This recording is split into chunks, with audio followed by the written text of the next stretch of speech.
بسم الله الرحمن الرحيم. الحمد لله وكفى وسلام على عباده الذين اصطفى، أما بعد. أعوذ بالله من الشيطان الرجيم. بسم الله الرحمن الرحيم. قال تعالى: إياك نعبد وإياك نستعين. صدق الله مولانا العظيم.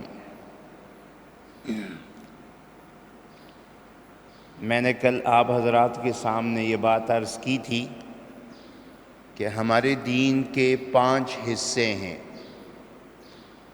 پہلا حصہ عقائد کا ہے، اور عقائد کے حوالے سے مختصر سی کچھ باتیں آپ حضرات کے سامنے رکھی تھی،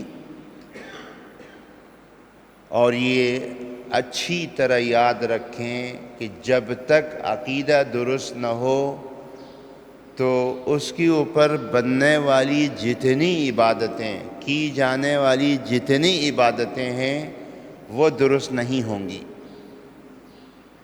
اس لیے عقیدہ بنیاد ہے، اور جب تک بنیاد ٹھیک نہ ہو تو عمارت کہیں پر بھی کھڑی نہیں ہو سکتی ہے۔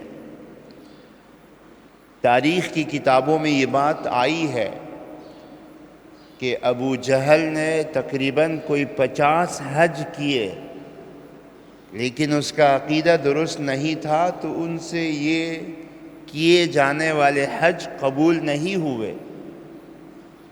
تو اس لیے عقیدہ بہت بنیادی چیز ہے، اور اس بات کو اچھی طرح ذہن میں بٹھا دیں۔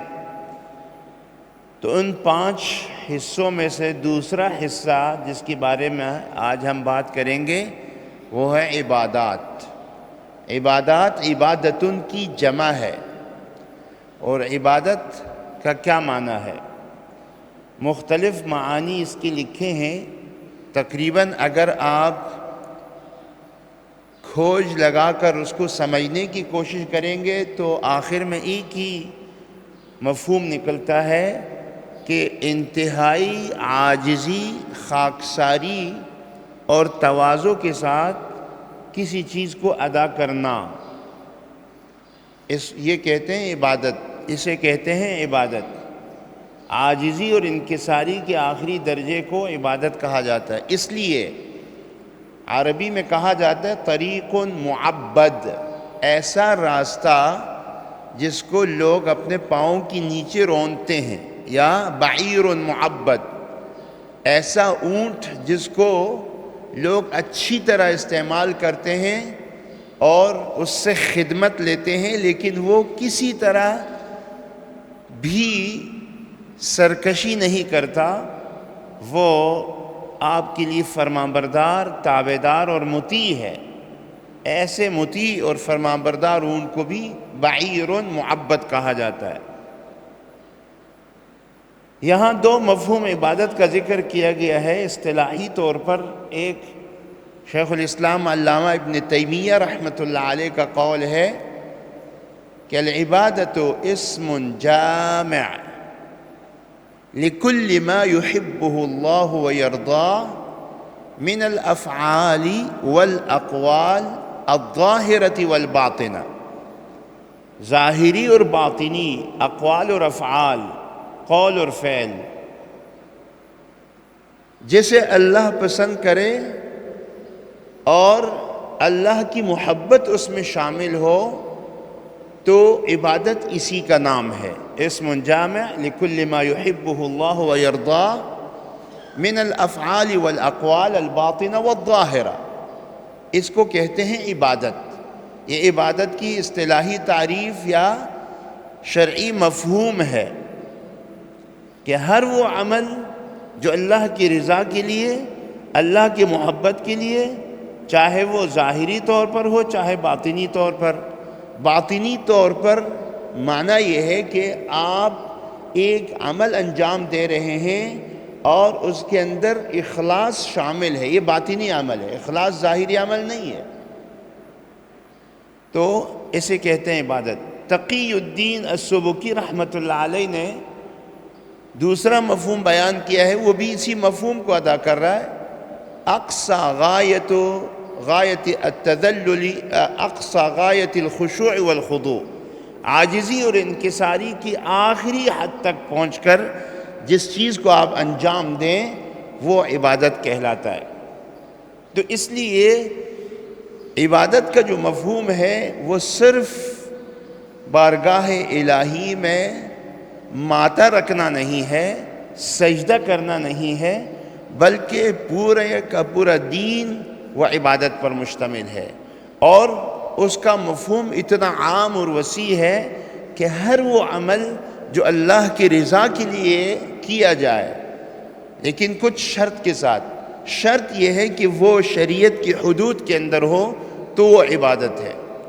جیسے علماء نے ایک مثال بیان کی ہے، ایک آدمی ہے، اللہ معاف فرمائے، چوری ڈکیتی کر کے وہ جناب علی صدقہ کرتا ہے۔ ظاہر بات ہے ایسا صدقہ تو قبول نہیں ہوتا، صدقہ فی نفسی عبادت ہے، لیکن وہ شریعت کی حدود سے پاؤں باہر رکھ کر وہ یہ عمل انجام دے رہا ہے، اس لیے اس کو عبادت نہیں کہا جاتا ہے۔ اور اسی طرح ایک آدمی قبر کے سامنے کھڑے ہو کے اللہ کے لیے نماز پڑھ رہا ہے، اور ظاہر بات ہے جو ظاہری اس کا عمل ہے وہ اس بات پر دلالت کر رہا ہے کہ یہ اللہ کی عبادت نہیں کر رہا، تو پھر قبر کے سامنے کیوں کھڑا ہے؟ تو اس لیے عبادت کا مفہوم کیا ہے؟ سب سے پہلا مفہوم، سب سے پہلی شرط اس کے اندر یہ ہے کہ خالصتاً عبادت اللہ کی ہو، اللہ ہی کے لیے ہو، اللہ کی رضا کے لیے۔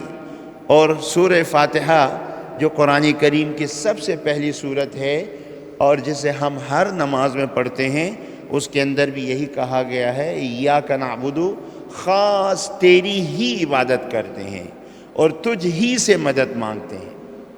تو اس لیے عبادت۔ اور دوسری جگہ دوسرے الفاظ میں قرآن کریم نے یہ فرمایا وَمَا أُمِرُوا إِلَّا لِيَعْبُدُوا اللَّهَ مُخْلِصِينَ لَهُ الدِّينَ۔ تو یہاں لفظ دین لایا گیا ہے، یہ بھی آپ کو بتاتا چلوں کہ دین اور عبادت دونوں ایک ہی معنی میں ہیں، یہ دونوں ایک ہی معنی میں ہے۔ اور دین کا معنی بھی ہے انتہائی خضوع اور خشوع سے کسی چیز کو انجام دینا، جیسا عربی میں کہا جاتا ہے تدینو کما تدانو، جیسا کرو گے ایسا برو گے، جیسی کرنی ویسی برنی۔ تو اس لیے یہاں اللہ نے فرمایا کہ نہیں حکم دیا گیا انہیں مگر یہ کہ وہ اپنی عبادت اللہ کے لیے خاص کریں۔ یہاں سے ایک مفہوم اور نکلتا ہے کہ جیسے دین، ہمارا دین ایک عام لفظ جسے ہم سمجھتے ہیں، اس کے اندر یہ مفہوم موجود ہے کہ دین میں کسی اور کو دخل دینے کی ضرورت نہیں ہے، دین اللہ کا ہے اور اللہ ہی کے لیے خاص ہونا چاہیے۔ اس لیے یہاں پر عبادت کے بعد لفظ دین کو لایا گیا ہے وَمَا أُمِرُوا إِلَّا لِيَعْبُدُوا اللَّهَ مُخْلِصِينَ لَهُ الدِّينَ۔ پھر اس عبادت کے اندر ایک اور شرط یہ ہے کہ آدمی جب اللہ کی عبادت کرے تو دنیا کے اندر جتنی بھی اور چیزیں ہیں ان سے یکسر کٹ کر لا تعلق ہو کر اللہ کی عبادت کرے۔ جیسے ایک آیت کے اندر اللہ نے فرمایا ان اعبدوا اللہ واجتنبوا الطاغوت، کہ آپ اللہ کی عبادت کریں اور طاغوت سے بچیں۔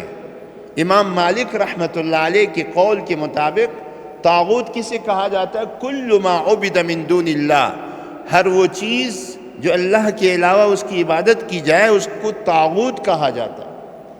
اور کچھ روایتوں میں طاغوت سے مراد شیطان بھی لیا گیا ہے۔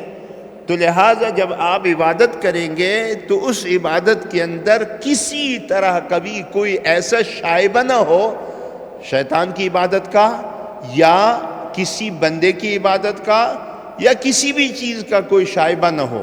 تو اس لیے جب آپ حج کریں گے تو اس کے اندر ریا نہ ہو، جب آپ نماز پڑھیں گے تو اس کے اندر شرک نہ ہو، جب آپ زکوٰۃ ادا کریں گے تو اس کے اندر آپ کی دل میں کوئی خود نمائی اور تکبر نہ ہو کہ میں اپنا مال دے رہا ہوں لوگوں کو، اس لیے کہ وہاں آپ ایک عبادت انجام دے رہے ہیں، وہاں بھی آپ کو چاہیے کہ انتہائی عاجزی کے ساتھ یہ کام آپ انجام دیں۔ تو اس لیے عبادت کا جو مفہوم ہے وہ عام ہے، اور عبادت صرف نماز کے حد تک محدود نہیں ہے، شریعت نے عبادت کی حدود کو بہت پہلا کے رکھا ہے، یہاں تک کہ حدیث میں آتا ہے تبسمک علی وجہ اخیک صدقہ، کہ آپ کا مسکرا کر اپنے بھائی سے ملنا یہ بھی ایک صدقہ ہے، اور آپ کو پتہ ہے کہ صدقہ عبادت ہے۔ تو اس لیے عبادت کا مفہوم بہت وسیع ہے۔ ایک آدمی کسی کو گھونٹ پانی پلا دیتا ہے اور اس کی دل میں یہ بات ہے کہ اللہ کی رضا اس سے حاصل ہو جائے، بعض دفعہ یہ چھوٹی سی عبادت بھی آپ کی نجات کا ذریعہ بن جاتی ہے۔ میں ایک واقعہ ذکر کر کے بات ختم کر دیتا ہوں۔ حضرت مولانا رفیع الدین صاحب رحمہ اللہ دارالعلوم دیوبند کے محتمم گزرے ہیں۔ ان کا جب انتقال ہوا